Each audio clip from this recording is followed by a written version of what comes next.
an emotional response to it. You know, there's a response where people go, okay, whoa. Did God cause that? Did God allow that? And then they think they got you trapped. They think that the use of an argument for evil, using Sam Phillips's argument for evil, they're going to win. So the argument started this way. Is evil a thing? That's the first question. Or is it the lack of something? For instance, if I say, there's no such thing as darkness. There's just the absence of light. There's no such thing as cold. There's just the absence of heat. So their argument is wherever God isn't, that's where evil exists. There's a problem with that argument. And it's not a bad argument. But it's got a major flaw, and that is, can you name some place where God isn't? If God is everywhere, by his own choice, by his nature and his existence, then saying that there's a place where God isn't would have to be an act of God's will. And you come back to the issue of, okay, so if God chooses not to be in sub-Saharan Africa where there's death and pestilence and starvation, and then they think they have it. It comes down to a two-part argument. One, if evil exists, and we all agree it does, babies who are born with AIDS, you know what I mean? Children born with disease, 5-year-olds who died because of gunplay. That means one of two things, again, in their argument. Either number one, God doesn't want to fix it, or number two, God is incapable of fixing it. Now, if he doesn't want to fix it, then he's not all loving. And if he can't fix it, he's not all powerful. Now, in the world of logic, that's called the law of the excluded middle. It's setting up a dichotomy that doesn't exist. That's like saying, if I walked past somebody being robbed and I wasn't even looking in that direction, wasn't even paying attention, that I wanted it to happen, or that I aided them in robbing the person. Well, what about God? God sees everything at the same time. Sure, he absolutely does. But you're putting up a false dichotomy. You're leaving a gap and not asking or answering the question of what about man's will? God could get rid, my response back to them in the argument was, God could get rid of evil right now. But if he did, number one, he would have to get rid of free will. He would have to make us robots. Because the biggest choices we deal with are not the choices between good and evil. As a matter of fact, I would submit that every day I deal with this discussion, or I deal with this issue in one way or another, probably 50 times. Every time I make a choice. Most of us struggle not with good and bad. We don't wake up and go, I look forward to sinning today. What a great day for me to take a drug. No, we don't struggle with that. It's between the good and the better. Just by me having a choice, the very definition of choice means there's one that's good and one that's better. I could choose to work out like a maniac. I could choose to study. I could choose to have my television turned off. I could choose to fast. Or I could choose to just be a normal Christian going to my classes. Or I could be a Christian who didn't go to work. It's a choice between the good, better, and the best. Evil exists because choice exists. And the butterfly effect is a brilliant, simple way of dealing with the consequences of man's choice, man's sin. Adam and Eve had a free will before the fall. They came into a perfect world, chose to sin. Christ comes into a fallen world and chooses not to sin. What's the difference? In both cases, it's an act of the will. Even Jesus, who said, at the cross, Lord, if there's any other way for this to happen, let this cup pass over me. But nonetheless, thy will, not mine. He could have, and he even says, he could have called down 10,000 angels. He could have laid the smack down on everybody. And that would have been a good act, but it wouldn't have been the best act if the offer of salvation had not been made because of the cross. So that's the issue of evil, the laying out, if you will, of the issue of evil.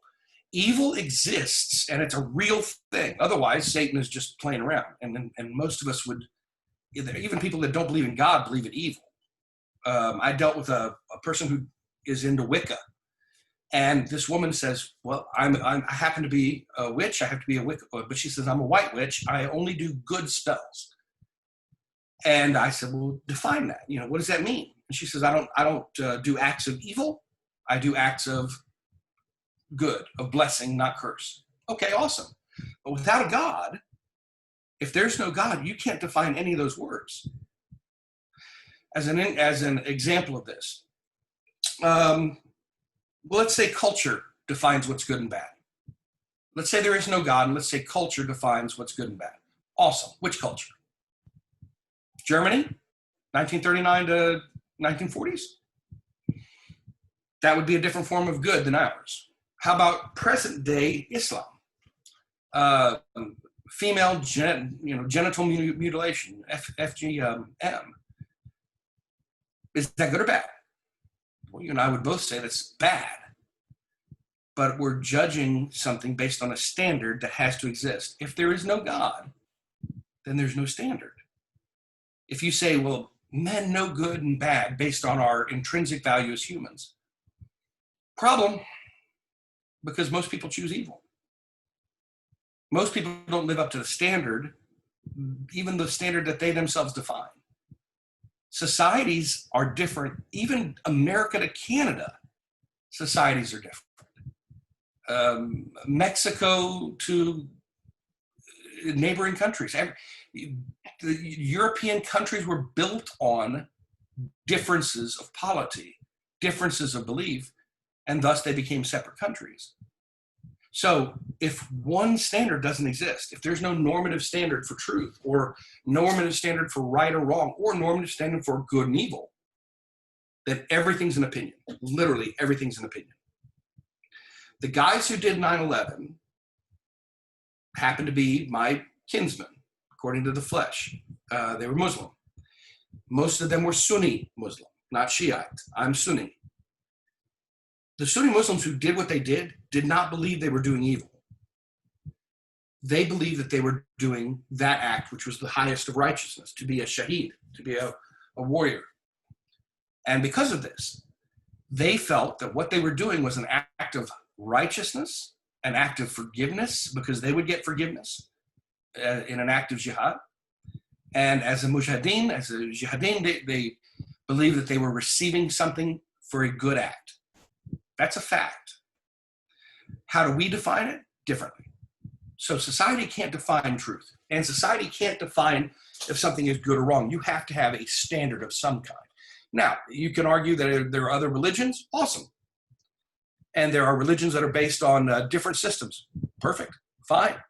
But we're on level ground by saying that I believe that truth and error, good and evil, right and wrong, are defined by a standard in a person, in a being, as opposed to something that's not intrinsic, something that's not that's flowing from period to period, time to time, age to age.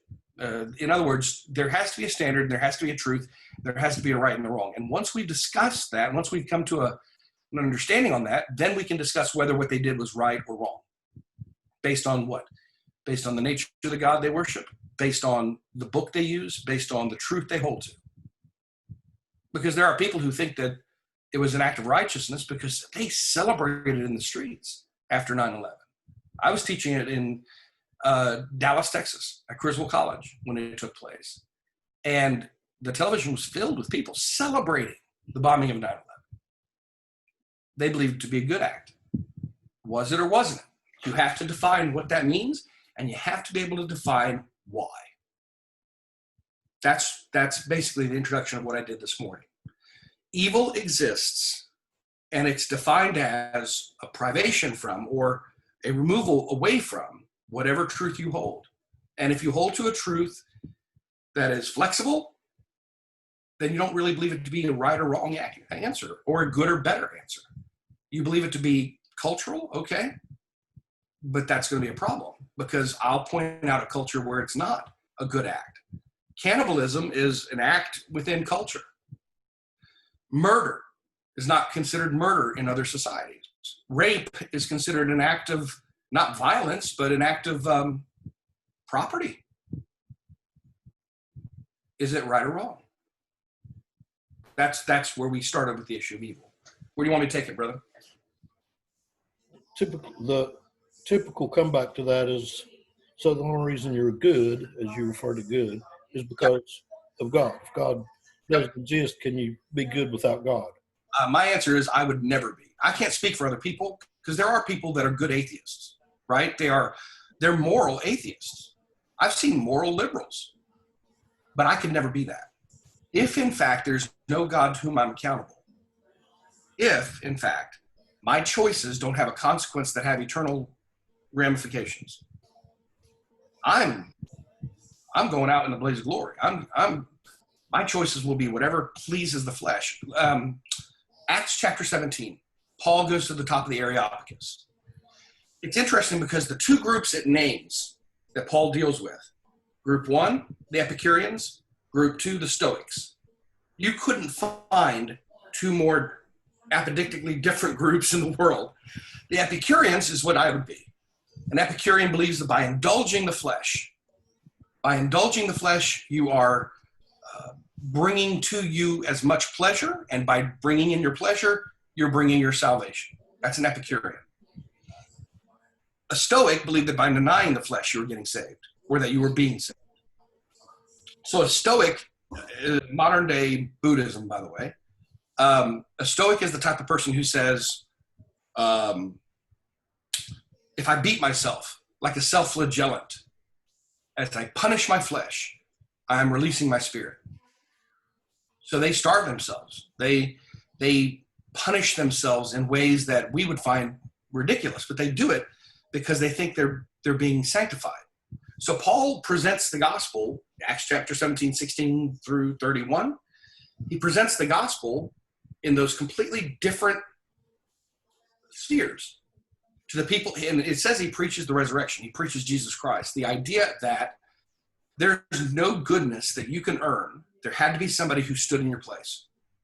No matter how righteous you are, you're always going to fall short. And whether you are really righteous, you miss it by a little, or not righteous at all, you miss it by a lot. If it's determined that I'm going to miss it no matter what, my answer to you, Brother John, is that I'm going to miss it. I'm going to miss it by a mile. I'm not even going to try. If I know that there's no way I can be good enough for any standard, and if I don't think that there's a consequence, I'm buck wild. I would lose it on every standard. I would do whatever I felt good. I would do whatever benefited me as long as I don't get caught. And hoping I don't get caught, but the consequence of getting caught doesn't matter. Because eternity is eternity. It's nothing. It's nothingness. Maybe another way to deal with it, or another way to say it for some of your students, is this argument within Christianity. And that is, the God that you worship, his nature will become your nature. Now, I'm not talking about his holiness, but the way he approaches people, and the way he approaches his children, and the way he approaches the lost. If you have a God of hate, if your God is the God of vengeance and punishment, you're going to be a vengeful person. You're going to be a bitter, angry person. You're going to be, you're almost going to reflect your God. If your God, the Bible says, love thy enemies, because Christ died for them. If Christ died for the world, then my job is not to hate, pick a name, Osama bin Laden, Mullah Omar, Fazlur Rahman. My job is not to hate them. My job is hopefully to convert them. If Christ died for them, if the offer of salvation stands for them, then even if they become Christians after the horror that they carried out, I'm supposed to celebrate that. And if somebody goes, well, yeah, but there's so much blood on their hands. Well, there's blood on my hands too. There's blood on everybody's hands. We just don't see it all the time. That means that the name and nature of your God will become your name and nature. If he is the God to love all, then it eventually becomes your cross to bear, that you are called by that God to love everybody. Why do I say this among Christians? Because there are Christian theological movements that celebrate, they either hate the love of God or love the hatred of God. Either way. What they're trying to say is, what they say is that God loves the elect, just the few, and God hates everybody else. Okay, so that if God hates everybody else, you can pretty much be hateful to everybody else too. And that, by the way, is usually what happens. It's proof in our American system. It's proof of Puritans, the people that I'm not a Puritan. I'm more of a Pilgrim than a Puritan. Their view of humanity was the exact opposite of what I think Christianity is lived out as. So I think that name and nature is a big thing. I think it's an important thing too, because the way to punt in this argument is to do this. Okay, you worship God. The Buddhist says that he worships God. The irony of Buddhism, by the way, is Siddhartha Gautama rejected all gods. Coming out of Hinduism with 330 million gods, he says, I reject all gods. And what happens when he achieves enlightenment under the Bodhi tree? They turn him into the Lord Buddha. They turn him into God. And when he dies, he becomes Lord Buddha. So the irony is it was an atheistic system based on the Four Noble Truths and the Eightfold Noble Path. His view of the lost, or what we would call the non-believers, was a view of moderation. Christianity, it is active love. We are to actively love and to make it a habit of actively loving the people that hate us back. That becomes your nature because it becomes your mission. And if it's your mission, then what you are doing is you are reflecting the nature of the God you worship. So if you have a system that is the God of prosperity, then what you seek is prosperity. If you define that God as the God who blesses somebody financially, then you do all that you can to be blessed financially. You, as a matter of fact, you run from anything that would bring paucity or bring poverty. You have to reflect the God that you worship. It's a fascinating argument. I think that it becomes an issue of, in Christianity, it becomes an issue of how we deal with people around us. I mean, without belaboring the point, Christianity is measured by how we respond to other people, especially those that don't love us back. And that's the hardest thing. Could I desire death, murder, pestilence, hatred on people that don't like me? Sure. Do I struggle with it every bloody day? Yeah. But ultimately, my standard is my God, and my God who says they will know we are Christians by our love. That means that my God measures me by my ability to love those who can do nothing back and don't want to. If Romans 5:8 is correct, that for God so commanded his love, it's an amazing thing. What is your defining attribute of your God? What is the defining attribute of how you view God? Do I view God as a pure actor on the scene? Do I view God as somebody who only loves me and my friends? The owner of the boys club that I'm in? Do I view God as someone who actively seeks, like the father and the prodigal, who actively seeks every soul? Then that becomes a reflection of who I am. So while we've talked about it in a number of ways, in every one of these steps, we've talked about the name and nature of God and the name and nature of the opposite, which is evil. So I can't seek pestilence on somebody else because I'd be wishing evil on somebody who wishes evil back. When my God says, in fact, I'm defined by loving those people. Does that make sense? Yeah, and most people feel like that I don't think doing all these nice things and showing the love of Jesus. Yeah. That's what most people want. That's their evangelism. I'm just going to go out and be like Jesus. And I'm like, they killed Jesus. Right. You're not going to be like Jesus. You need to love God first. Right. And know why you love him. I mean, I'm going to guess that most of your students are, what, between 20 and 40? age? Yeah, 20 and 30 probably. 20, 30. You're at the outset of life. You're at the outset of your existence. And what you have is a one-on-one with concepts and ideas and people and thought processes. And every decision you make now, even if, God forbid, something happens to you and you die at 40, the years that you spend between 20 and 30 are the very things that define the decisions you make. Whether we like it or not, they define the decisions we make. The people we listen to, the voices we hear, the choices we make, the positions we take, they define what we do. So you come out of college. Well, I've got a degree in my hand. I've got a resume that's got some work on it. And now I want to do what? We call that a calling. We call that a vocation. We call that a whatever. But the decisions I'm making to get that job, to do that job, guaranteed, are marked by the God or gods that I worship. If I see the world as needy and money is just for me, I see money as a tool. It's a useful tool, but it's a tool. It's nothing more than a tool. So if I die with no money, do I feel like I'm a failure or do I feel like I'm a success? Well, my God says that seek first the kingdom of God and his righteousness, and then all these other things will be added unto me. He doesn't say you're going to be rich. I do believe people can be richer by the choices they make, but they can always, always be nicer. You are never, to quote a theologian, you're never more like Jesus than when you are serving other people and giving. So if you see your existence as doing what Christ did, Christ came down, he tabernacled with us, kenosis, he emptied himself for us. And after college, you decide, you know what I'm going to do? I'm going to go with the mercy ships.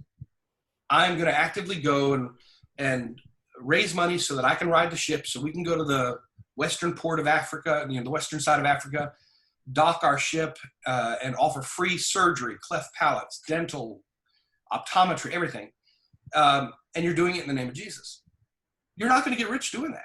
As a matter of fact, you will become poorer doing that because the money you're spending is going to that. The money that you raise as a minister for Ratio Christi, Brother John, it's going to more ministry. You ain't getting rich off of it. It goes to more ministry. It goes to sustain what you've got going and what you've invested in. We don't become rich doing what we do. That's the way we view Christ, because he gave up everything, became poverty, took on poverty. I mean, he had a crown of glory. He reigned in heaven, the right hand of the Father. So if it's at the right hand of the Father, and yet he now ends up in a dirt pile in Bethlehem, now what? Based on the choices you make. The choices you end up making are reflections of how you view God. And it's so profound. It's such a massive choice and change. It will affect the churches you pick. It'll affect the places you live. It'll affect the people you marry. Guaranteed. Back to you, Brother John.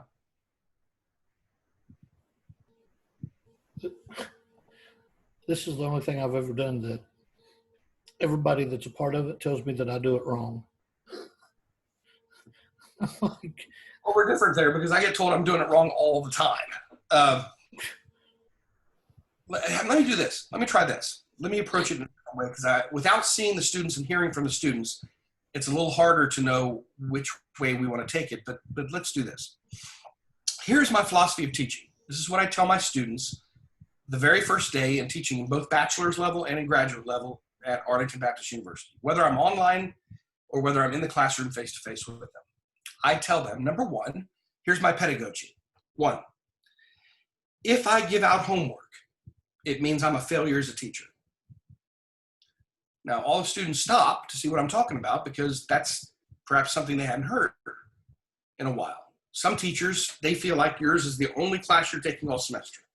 And so, all quarter. And they are going to dump all this work on you. But for a 3-hour course, we are supposed to offer 30 hours of instruction, 30 50-minute hours.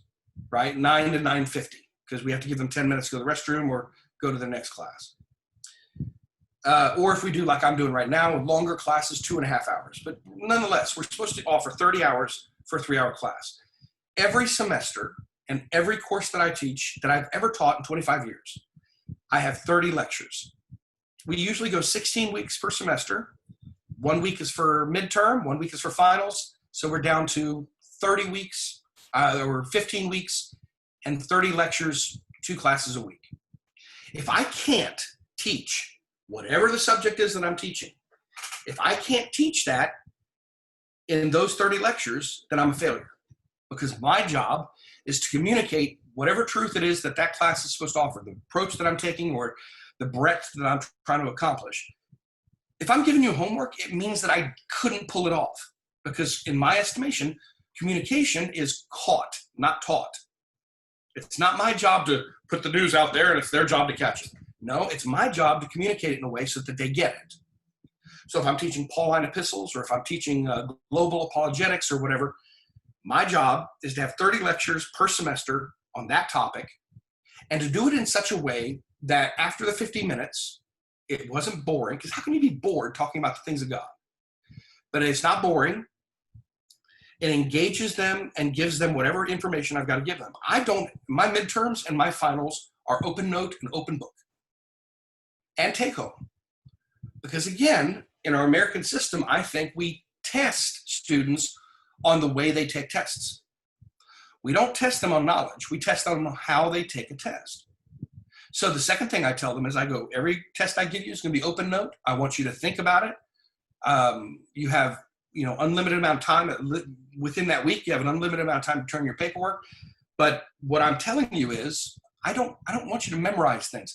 We've done that our whole lives. John and I, both as students, if you're in a class and they say, what are the 5 ways to prove there's an existence of God? Okay, comet, cosmological, ontological, moral, ethical, or if you want to call it empirical and teleological arguments for the existence of God. Experiential, I hate, so I don't use that one. All right, so there you go, comet. Well, all I've done is I've learned an acronym. I didn't learn anything about knowing how to explain that God to somebody. So the second thing I tell them is, I don't test you on how to take a test. I'm testing you on the content of the lectures and the content of the notes so that you can understand them and interact with them. Third, I believe every student starts with a 100. I had a teacher in Greek who taught me, I got like a 50 or something. And he said, I came up to him after class and I was like, I got a 50. And he says, well, you started with a 0. It's a smack. I want to smack him because that's stupid. If a student starts with a 0 and you're saying that they have to earn every point and you don't explain to them how to earn every point, then it's purely arbitrary. If the test is subjective, if it's fill in the blank, but there's really no blanks, you're just lying. You're lying to the students. So I tell them they start with a 100. My job, if I've done my job well, means that every student I have gets 100. I'm not a failure. If they got 100, it means I taught them correctly. It means I communicated whatever the truth was that I was trying to communicate with them to get to the point. Now, why do I do that? Because I believe that's the way God deals with us. In every one of those instances, I see it reflected in the nature of God. God doesn't seek our damnation. The Bible says in 2 Peter 3:9, He's willing that none should perish, but that all would come unto repentance. He is willing that nobody, He doesn't want, in God's will, He wants us to come to salvation. He's not cheering us on as we go into fires of hell, and He doesn't get glory from that. Those that think God gets the glory from the damnation of others don't understand when Jesus says, depart from me, you worker of iniquity, I never knew you. He isn't dancing and celebrating. He was explaining it broken. Otherwise, the cross is a waste of time. Every one of the things that I just explained on the way I approach a class on college level and in graduate level, I do because that's the way I view God. God cheers us on, picks us up, dusts us off, moves us forward. And I think I used this the last time, Brother John, that we spoke. God takes, in Christ took the most complex things and made it simple. It's what He used in parables, metaphors. He used anything at His disposal. Here's a rock. There's Zacchaeus in a tree. there's the hills in front of us. There's Gehenna. He uses whatever's in front of him and illustrates an eternal concept based on that. And he simplified it. Idiots, bad teachers, bad professors take simple concepts and make them hard. And we do so because we're trying to impress you. We're looking to make you think that we're the better teacher because we know the bigger words. That has nothing to do with truth. That has nothing to do with truth. That has everything to do with your arrogance as a professor. So I think it's an indictment on pedagogy. I think it's an indictment on our educational system. But it's also an indictment on how we view God. Even in the Christian world, there's I know the number. There's 5,300 colleges, universities, seminaries, and trade schools in America. 5,300. Of that number, about 800 are faith-based. 800 in the 50 United States. Some of those are not necessarily Christian. They're Catholic, or they're Jewish, or they're there's a couple of Hindu ones out in California, but they're accredited. So there's 800 accredited institutions that are faith-based. I hate to say this, but it's a fact, and John Mays can back me up on it. A lot of people who end up becoming professors failed at something else. And so they got stuck. They're educated beyond their intelligence. They're not that smart. They think they are. But it's basically a cover. It's an insecurity. It's what we do when we try to trick you into thinking we're smart. If I try to be as transparent with my students as possible, there are days where I start class out and say, okay, we're going to pray. And I just want you guys to know that I don't feel like I want to be here right now. I don't. I'll give you another one thing I tell my students. I go, you can bring in coffee, drinks, whatever. I don't want it to stink. Take your phone. Don't turn it off. If somebody calls you, you've got a life outside this classroom, leave your phone on. And when I'm done covering whatever the subject matter is for that class, we go home. If it means we go home 10 minutes early, or if we go home exactly on time. And I'm not going to keep you here because you don't pay me by the hour. All of y'all, Isaac, Chris, Anita, Josh, Seth, and Paul, all of you. If you're in school, you are paying a very high price to be in school. It's time, which you can't get back, and money, which you can get back. You are investing in your future. And if you're in my class, I respect that. I have to respect that. It's not like high school. Because in high school, they have to be there. They have to be there. And if they're not trying, we put them in a remedial school or a remedial class. And they're stuck. And they're stuck with you and you're stuck with them. Not in college. I've often said that if I had my druthers, I would rather teach in a community college or in a state school any day rather than a Christian school. God's had me in Christian schools pretty much the whole time, but I get to minister in places that are community colleges and such. And because of my PhD, I earn a hearing in some places that I don't necessarily would otherwise. And I envy those guys. I envy somebody who teaches at a community college because they get to do what is my dream, to be with a room full of skeptics. And if I'm transparent, back to my transparency point, and they know that I'm a Christian, and they know that I'm not an obnoxious one, meaning I'm not trying to shove something down your throat, I'm just answering questions and going back and forth with it, like my method is Socrates, Socratic method. The student respects that. I don't think the student respects it if you're playing hide and seek with what you believe. I don't think so, because the student wants to know, and you're respecting their time, and you're respecting their money. Y'all don't pay us by the hour, you pay us by the fact, by the knowledge, by the content. So I'm saying all that to sort of drive home the fact that I do that because it reflects the God I worship. As you deal with other people who call themselves Christians, as you go to a church and you start listening to a guy's sermons, and you wonder, is this a church I want to join? Is this a church that I want to be a part of? And you think, okay, well, the worship's awesome. The group that I'm in is fun. Yeah, sermons are decent. Be careful. Because how he views God, or how they view God, will affect how they treat others. Every time. And so if they're snobs, they're going to be elitists. And there's a real strong form of Christian elitism now. If they're a legalist, it's because they view God with a lightning bolt in their hand. They picture God just standing there going, mess up, just mess up, I dare you. And then they lay the smack down. They view God as the divine judge, carrying out the punishment they wish they could carry out. Oh, you missed church? Strike him dead. Because that's the perfect illustration in a sermon. I knew a man who didn't come to church and God killed him. You're an idiot. And why would you cheer that on if, in fact, the Bible says you're supposed to love them even if they don't love you back? It's not the love ethic. I'm not throwing out the love ethic to anybody. I'm simply saying the love is the manner by which I carry it out, not necessarily the full message. But it's how I do what I do. It's why we do what we do. It's why we do something like a Zoom call. You guys are in West Virginia, or you may be from some other state. I'm in Texas. I will do these every day that I can possibly do them. I will never take a penny for them and don't care to, because this is why I was in class studying. This is why I worked on a dissertation. This is why I teach. It's what I love. And so at this moment, God's given me just a tiny bit of time with Isaac, Chris, Anita, Josh, Seth, and Paul.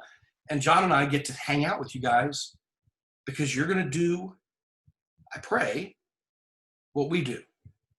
You're going to take, your calling is to take our job. I'm 54. I've got maybe 20 years left of teaching.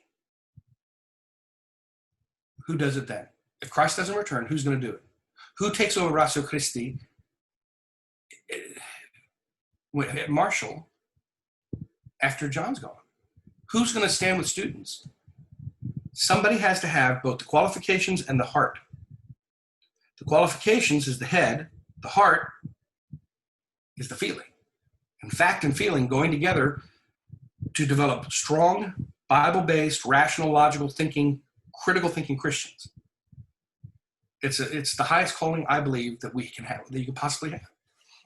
Ravi Zacharias didn't see death coming. Nabil didn't see it coming. We keep hearing that Josh McDowell's dealing with health issues. I lost my hero, Norm Geisler, last year. That was my mentor. They move on, we tag in. So Isaac, Chris, Anita, Josh, Seth, and Paul, one of y'all has to tag in. Maybe not in this ministry, but in some. And make it your own. And if you don't, well, guess what? It doesn't get done. And if it doesn't get done, then there are people that are going to walk into hell. And the blood's on our hands. According to Ezekiel, the blood is on our hands. And I ultimately see it as an act of love. I ultimately see that what we do when nobody else would do it is an act of love. So back over to you, Brother John, if there's anything I'm missing or something that I haven't hit on. I've tried to deal with the nature of evil, the nature of what evil is and how we respond to it, the nature of God and who he is and how it reflects through us, and peripheral, the calling that we live by. Anyone have something on their minds?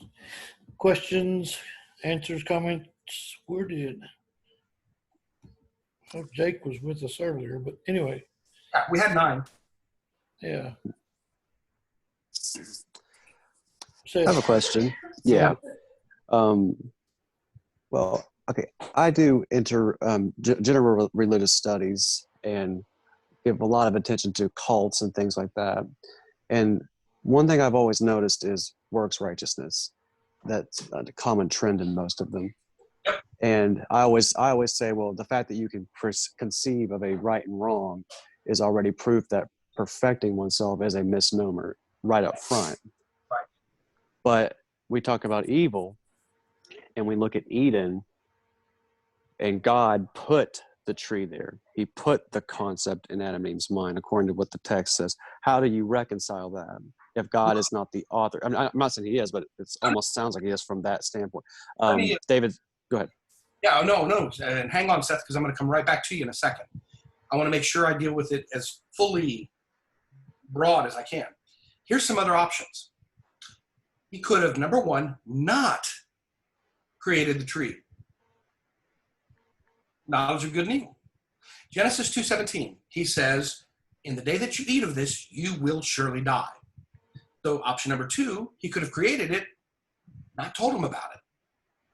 He could have created it. I mean, they had, if the rivers are descriptors at all, and those ancient rivers are huge, you're talking about the size of an average country that Adam and Eve were dwelling in Eden, and yet he points out one tree. So option number one, he could have not made it. So they would have lived, number one, eternally, and number two, without sin.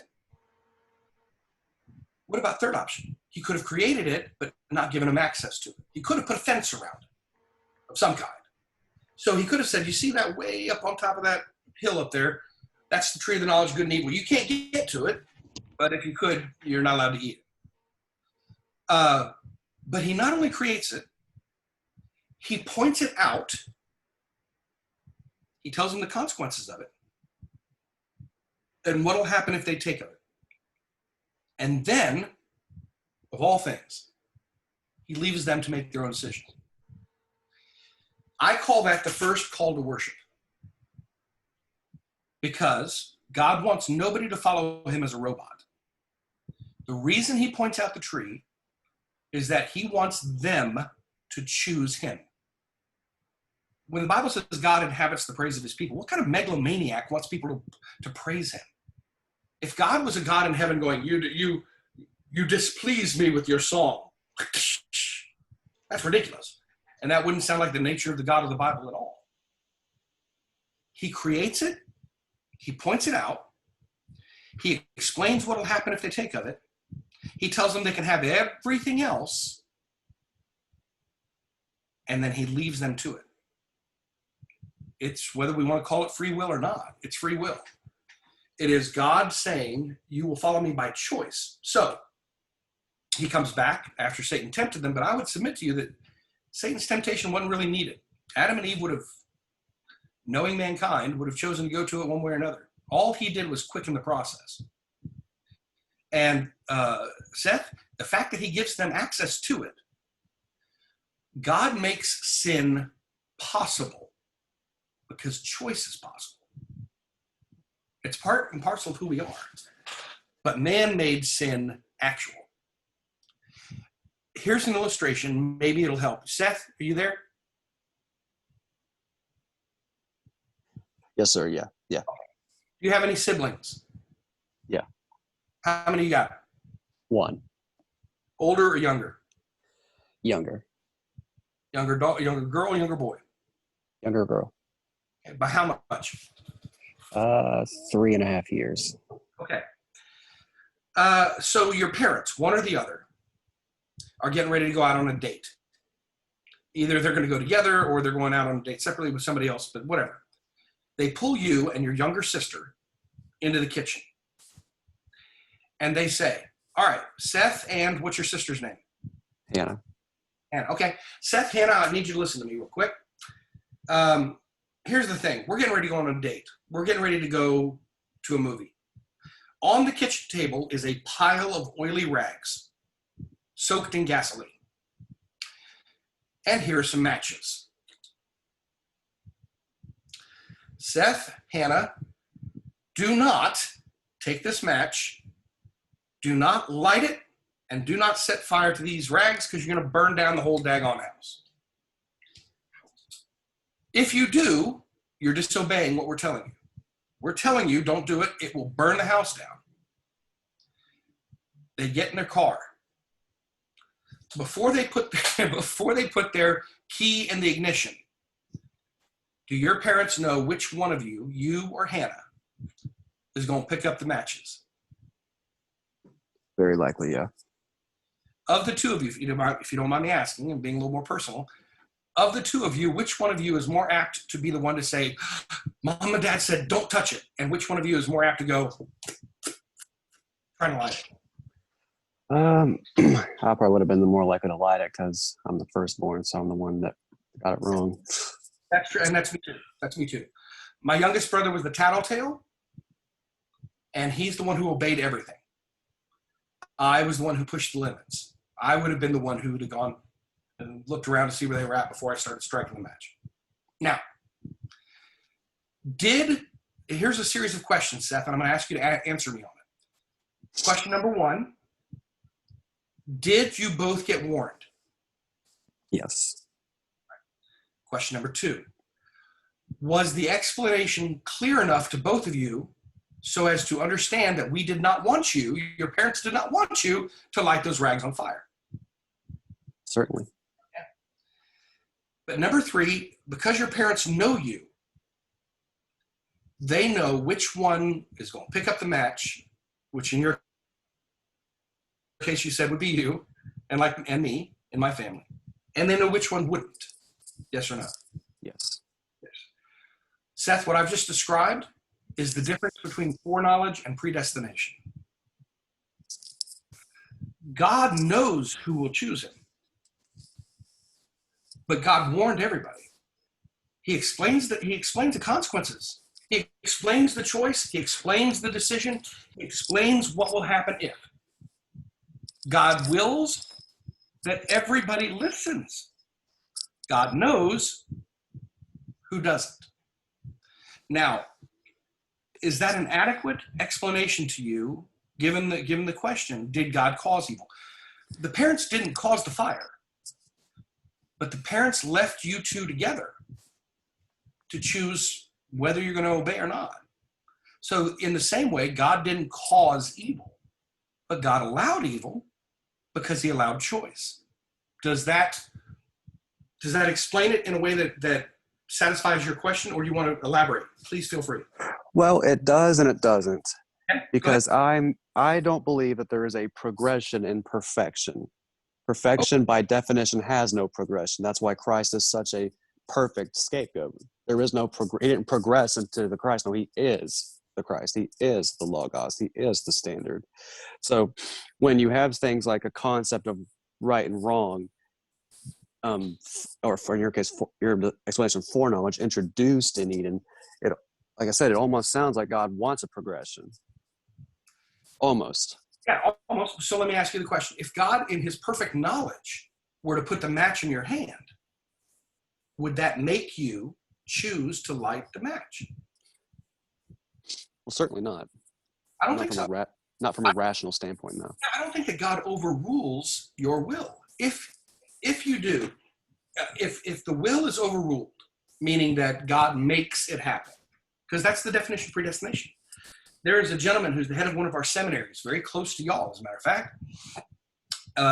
And when he is asked the question, did God cause the hurricane? He always gives the exact same answer. Or did God cause the tornado? Or did God cause Katrina? His answer is always no comment. Because he believes that everything is predestined. Because I loved your statement about no progression in perfection. It's a callback. And it's a callback to a thing called the Synod of Dort. Dort is the first one that begins to discuss God's immutable perfection, meaning that God doesn't change in his personality. And how does the Synod of Dort begin? It's opening words at the very top of the page. Predestination is the head of all doctrine. And so for them, if Ergun Caner or if Seth Frazier, I hope I'm saying that right, Fraser, if either one of us commit adultery, God made it happen. Not God allowed it, but God made it. He overruled the will to make our will his will. That's what Dort teaches. That's what I would call a psycho predestination view, because it turns us into puppets. I have a problem with the belief that if God is stagnant, meaning that he does not, God doesn't learn anything. I got you. I understand what you're saying. But if God is not moved by humanity, we are robots and so is he. When the Bible says he inclines his ear to hear the prayers of his saints, why is he listening? He's going to do what he's going to do. Why do I pray? I pray because I'm asking to be in his will and I'm asking him for fill in the blank. Why does he listen? If God's going to do what he's going to do, again, why would I pray and why would he care? Do you see the difference between fallible man there and an infallible God. Yes, certainly. Yeah, absolutely. Yeah, I think our agreement point is that God is immutable. God is, there's nothing that's ever occurred to God, if that makes any sense. God knows all and sees all. But that's a difference between God knowing all and God foreordaining all. Because if God foreordains everything, predestines everything to happen, and makes it happen by his divine decree, he's put us in a puppet show that's really not well done. Because at the most optimistic number, I would say 1 out of 10 people may be saved on the planet. I'm not the kind of person who thinks that everybody who cries, Lord, Lord, is going to walk into the kingdom. We've got about 1 billion people who call themselves Christian one way or another. So let's say half of that, maybe 3/4 of that, out of almost 8 billion. Somewhere down the line, God made heaven too big because there's not nearly going to be enough people in it. And from the sound of it, he chose to fail with 9 out of 10 people, or 1 out of 8, or 7 out of 8 people, or 6 out of 7 people. Elaborate, please.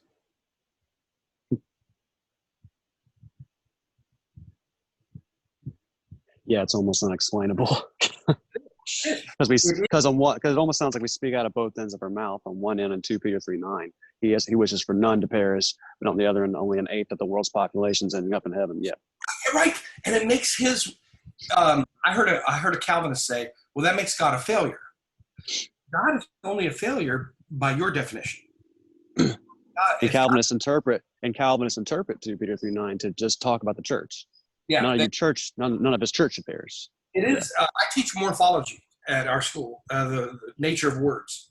And it is only the Calvinists who say the word cosmos means the elect among the world, the elect among the brethren, the elect among 2 Peter 3:9. They're the only ones who've ever done that. And here's the irony. We're dealing with them a lot right now. I mean, it really is a big issue. Everybody from Tullian Tchividjian to David Platt, to Mark Dever, to Al Mohler, I mean, names over and over, the writers that are Calvinists, John Piper, versus the people that aren't, Chuck Swindoll, Charles Stanley, myself, William Lane Craig, certainly. The biggest writers right now are Calvinists. They are that movement is, without a question, they are the most popular writers. Here's the interesting thing. In world Christianity, there's such a tiny part. In world Christianity, they're like the Puritans. When the Puritans settled in America, Cotton Mather, Increase Mather, the what we would call the Puritan movements, they were a tiny part of the American population, not a big part, but they were the loudest part, and they had the most influence. The Quakers built the first prisons. The Quakers built the first prisons because punishment was based on repentance. So prisons, when the Quakers built them, Benjamin Franklin helping them, had no windows. You were just supposed to be in a room, studying your Bible, coming to repentance. The Puritans take over and they burn witches at the stake.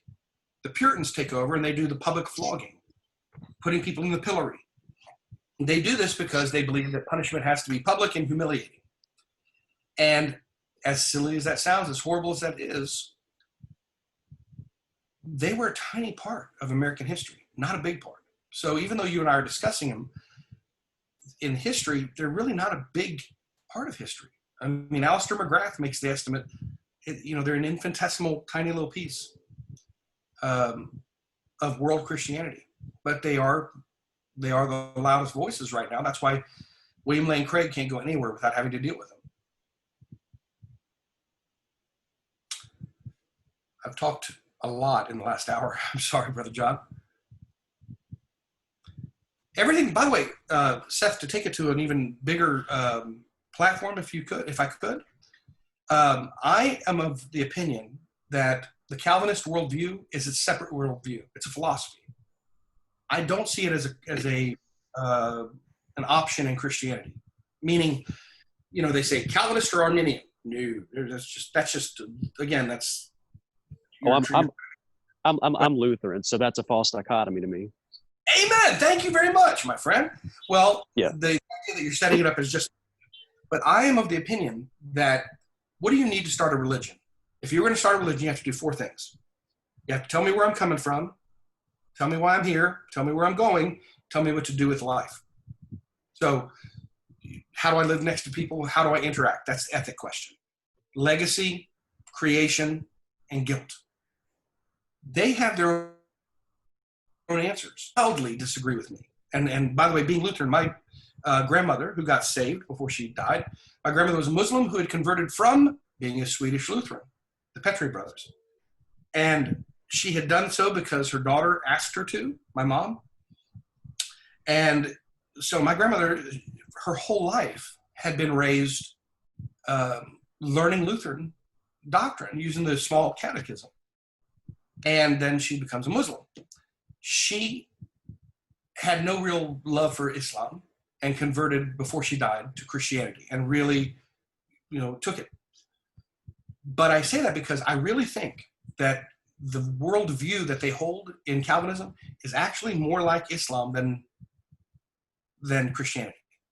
The Quran, I've got my Quran is right up here. If you can see the books, my Quran, the Quran teaches Allah will do what Allah will do. And that Allah will change the heart of whom he wills. He hates whom he hates, and he loves whom he loves. That sounds and by Allah we've been created, and to Allah we shall return. Yeah. Yes, absolutely. How do you know that? General religious studies. So hear me.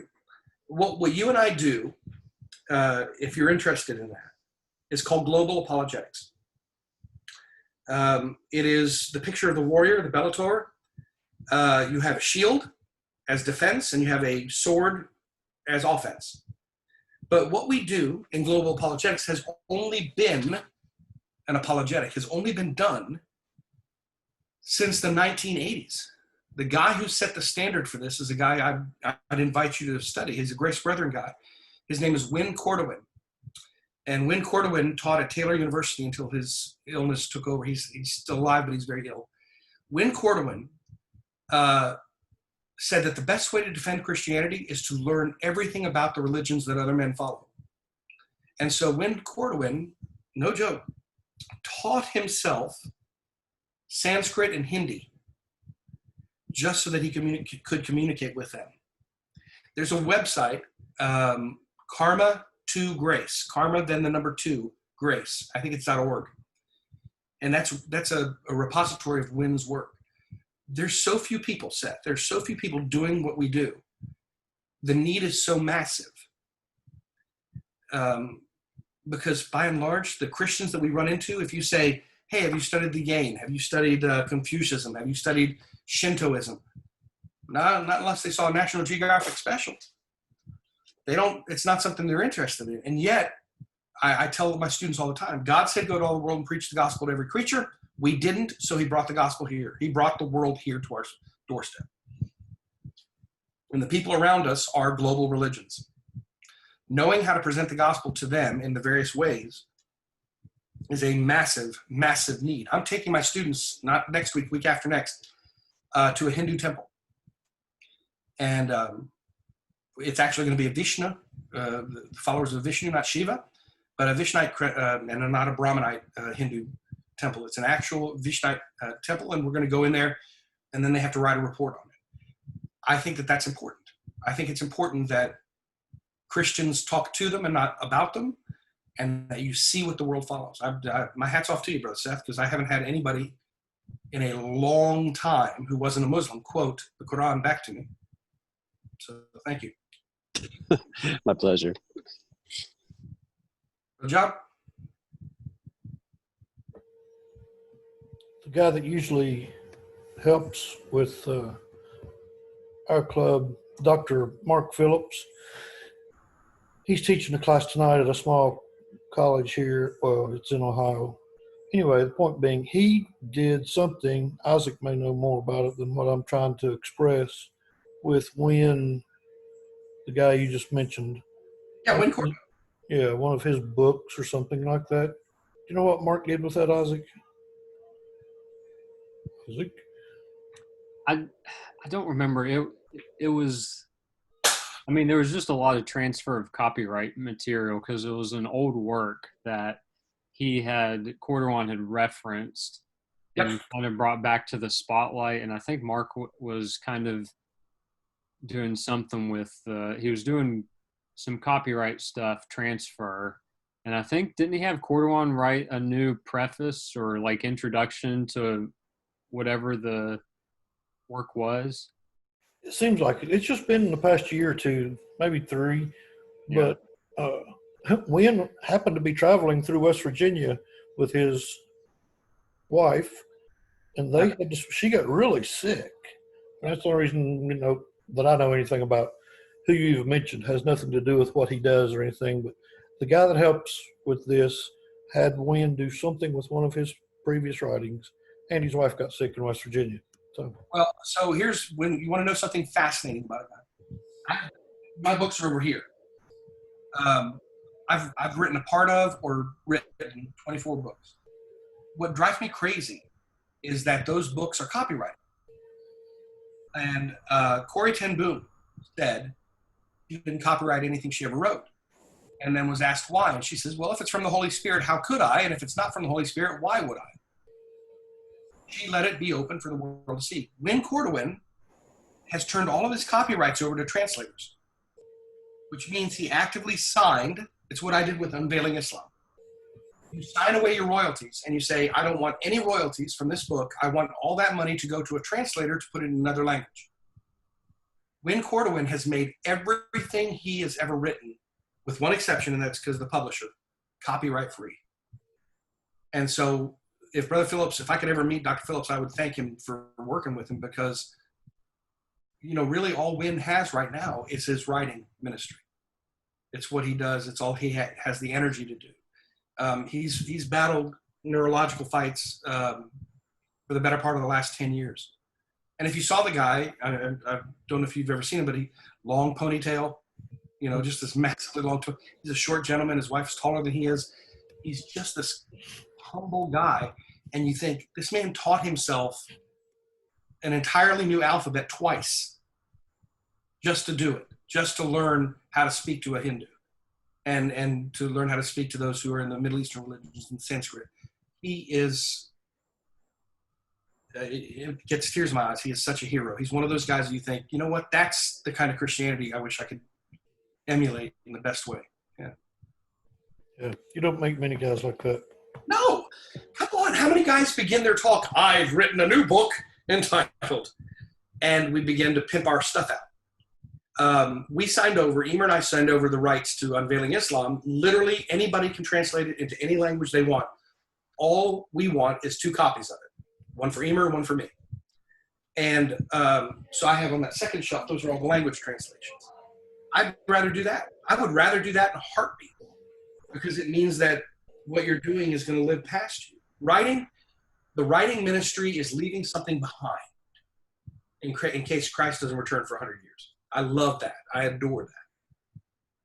Because we're all fallible and our speaking ministries will last as long as the tape holds out or the digital file holds out. That'll change. But books are books, I just hope I figure out what I'm doing wrong. I'm just too mean to people. No, you're not. Everybody, if you have a discernment, the only ministries in what we do that I don't like, you're not mean, you're straightforward. Well, And I've told you that since day one, since you and I met years ago. You're straightforward. Straightforward is only perceived as mean in a culture that pussyfoots, in a culture that doesn't quite say what it wants to say. I've said that in postmodernity, political correctness is the fine art and practiced science of not saying something. You avoid making a public statement about anything. You just state it. We've got polemic ministries, again, global apologetics talking about other religions. We've got defense of Christianity, and then there's another. The largest group right now are those that think their job is to correct other Christian ministries. And all they do is criticize what somebody else has said. They're the only guys that I struggle with because that's all they do. They literally don't, they rarely speak to the lost. They rarely even approach the lost. They don't have anything to do with them. But what they do is they correct everybody else. So I have nothing against that ministry. I prefer speaking to the lost. I prefer speaking to people who are followers of other quote unquote gods. And as Seth referenced earlier about religion, absolutely true. Righteousness, steps to righteousness, rituals. I define a religion as rules and rituals and things that you do to get your God or gods to love you more or to quit hate. Everybody's religious. Everybody's got rules. The Sikhs have the 5 Ks. The Yang, you starve yourself to death by righteousness, so it's holiness by negation. The Jews, 613 Mikvoit, 613 commandments. Everybody's religious. Christianity is not an act of religious. Christianity is an act of following a historical figure who is who he said he is. And because of that, if he resurrected, then what he said is valuable and truthful and trustworthy. And that's what we do. You are not mean. Well, I'm one of them guys that spend a lot of time. I won't say that I tell them they're doing wrong. They just don't have any idea what they're doing. They've been doing the same thing because it's what we do. Do you know the guys who are most effective at Sturgis are the guys who look guys in the eyes and go, what you're doing is sin? I'm not kidding. They're much more effective than I am. That's you have to have somebody. Muhammad in Islam, Muhammad said, if a man doesn't defend what he believes, he doesn't believe it. I agree. I think this is I tell people the stupidest thing that I've ever done. Not necessarily me, to be a part of, because nobody knows why they do it other than the fact they just do it. Or they're very few. They're few and far between. And I'm like, how can you walk around being all, showing the love of Jesus when you don't even know who Jesus is? You won't buy it. Which Jesus is it? Jesus of culture. I call it the quest for the hysterical Jesus. The desire to have Jesus empathetic with everybody and everything. Yeah. Anyway, anybody have questions, answers, comments? Hey, Seth, one last thing. I went to a publisher and asked them, could I write a Christian commentary on the Quran? And the publisher, a little bit interested, not a lot. He said, what would that be? And I said, it's basically a new form of writing. It's a new reference form. Imagine taking Bhagavad Gita, the Song of God, the Buddhist book, and as a Christian, putting up a translation of it, and then Christian notes at the bottom saying, here's what they're saying, here's what they teach. That's an entirely different field of Christianity that's never been approached. It's never been done. I may be too old to do it, because the Quran is 6,000 verses, 6,600 verses. I'd like to be able to pull it off, but I don't know if I can. But imagine how many holy books there are out there. If you wrote a Christian commentary on each one, what a valuable resource that would be. It'd be massive. Somebody needs to write it. Somebody needs to write that. It's an entirely different form of Christian publishing. Because now all we do is commentaries on the Bible. But what if somebody were to do a commentary on another holy book? Because they're all in public domain. All holy books are in public domain. And what you're doing is putting footnotes like a Ryrie Study Bible or Schofield. You're putting notes down going, this is why they say this. This is what they're teaching. And you become an expert in their holy books.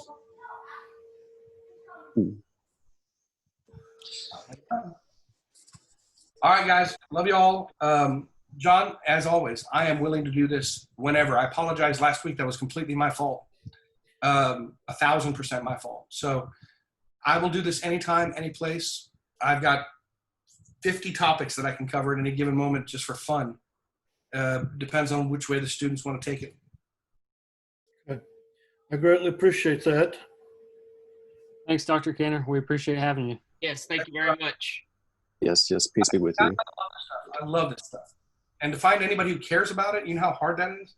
So We thank do. you. Yeah. And All right. Thank you very much. We'll talk to you. I'd like to know more about Ratio Christi. and perhaps establishing it out here. Is that important to me? But Thank you, man. send somebody. I'll put them in touch with you. Okay. You got it. Thanks. Thanks, guys. Thank you, Paul.